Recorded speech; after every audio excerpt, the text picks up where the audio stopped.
VRC, man. It's in the game, like a pro. Everything's in the game. Everything you wanted and didn't want. And that's VRC Pro. So this really feels like, what if we took the Micro Machines game we played before and everything's simulation instead of arcade, and then you have VRC Pro. Yeah, it plays like when you begin the game, it plays a lot like when it does. It really reminds me of Assetto Corsa. Remember when we played that? Maybe, No? yeah. And I was thinking more like a Forza Motorsport game. Yeah, it's a little bit like that. I find like we only tried I think it was only two cars, and you can choose like what? 12, I think it was so at the beginning. I don't know if you... No, there was like a bunch of them, but like each of them has like their own little class. So Yeah. like you have a 1 to 8, you have a 1 to 12. Like you need to be a car like an RC enthusiast. You have to be obsessed with like, this is not a game like, we went in thinking like, oh, okay, it's a cute little VRC game, and after like spending like, I don't know, $5 to $10 on each DLC out of like 5 or 10, it's like, oh man, this is really a hardcore simulation game. Like, if you really like the nitty gritty of like customizing your little car, you're gonna love this. But like for us, like I found like what really destroyed me, and maybe you agree with this, is the camera. Like the camera, you can put it centered, or you can like adjust the zoom, but you can't like change it on the fly like an arcade game. And I found like I find it really hard to control the car if you can't like move the actual vehicle, like your point of view. Like it's hard to know, like I don't know what the term is, but your spatial understanding of the world around you, because spatial awareness. You're there, yeah, because you're not actually there. It's like, okay, how do I move my car? And like you're seeing it from far away. So without having binoculars and without being there, it's like, how the heck do I like move my car? And like you try and move a little bit, and then instead you're overcompensating with your turns and everything. And I found you and I were both doing that. And that's probably where the thing that killed my love for the game came in. The controls are super slippery. Sensitive. Yeah. Very sensitive. Here's the thing about it. So you basically push the up on your stick, and suddenly your car just and then just crashes into a wall. You have to slowly back up, and then you just try it again, and then you have to press the space bar to actually realign it. That's my main criticism. They've got to like find a way where you can put the camera behind your car or something. I know it's not supposed to be an arcade game, but like racing games. I find it personally virtually unplayable for me. Yeah. Because the way it is set up. Racing games aren't my forte. Yeah. But at the very least, I've played some racing games that feel really good and engaging and immersive. The Baja game, for instance.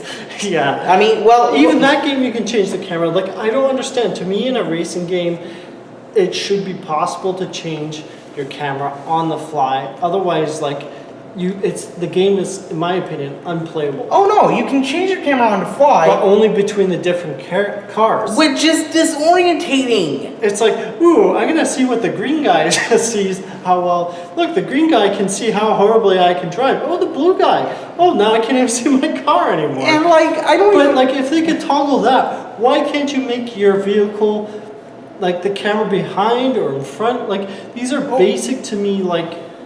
Or even in some way that doesn't make your or even in some way that doesn't make your car look like it's going on speed. Like, why is it like all cracked? Why am I going like 9,000 miles an hour? Like, this isn't F-Zero. It's like, remember when you're a kid and you're on your driveway and like, say your dad's driving your car, and it's like your dad clearly doesn't know how much power to use. So like your dad drives your VRC like over onto the neighbor's lawn, and like you can't see it really that well anymore. That's why I felt like driving in this game. Like, what the hell? Like, why is my vehicle so far away? I can't see anything. And that was like the feeling I had. It sort of like brings back memories of being a kid where you can't even control your car properly because This It's so far away. There was only one other racing game I did not like that was in this sort of style, and that was like the slot car mini game for Mario Party, because it's exactly like that saying, you can't go too fast or else your car is fucked up. And even then, it was like stuck on one track. To me, it's like they tried to apply like real flight simulator physics, and they made everything realistic, but like at the same time, like you need to have unrealistic perspectives to properly drive these vehicles. And I understand the whole need for a space bar to reset you back on the track, but like when you're pressing that space bar more than actually racing on the track, there's something really wrong. They should have mapped that space bar, because if you're using a controller, no, this is the stupid thing. They at the very beginning of the game, they recommend you play with a controller, okay? But I don't think they have mapped a reset car button onto the controller, so you have to reach the space bar. Yeah. Reach the space and a bar. lot of games I find are like bar. that, the simulators. But I really think the lack of a button to change the camera, from what I could see, it doesn't exist. Like this makes, to me, it makes the game virtually unplayable unless you like enjoy flipping around over the ramp sideways like I was doing. I'm gonna say it. I'm gonna say it. It's not even hard for them to do. Like they have an adjust camera already. They just put the camera behind the vehicle and drive away. Would you say that Zombie Car Massacre controls better than this game? I would have to say that because right now, unless we could find a vehicle in this game that is slower and doesn't spin on a dime, like I don't see how we can even like do 5 laps. That's how tricky it is to play this game, and I don't see. Was there even a brake button? I couldn't find a brake button. Like I tried to slow down around corners, and it's like no. You just don't have to put that at like full throttle. Yeah, that's the only technique. The thing is, like, obviously a lot of work's gone into this game, and it baffles me that there's no option to like adjust the camera on the fly. Like it's such a serious error for me that I don't understand why they haven't done this.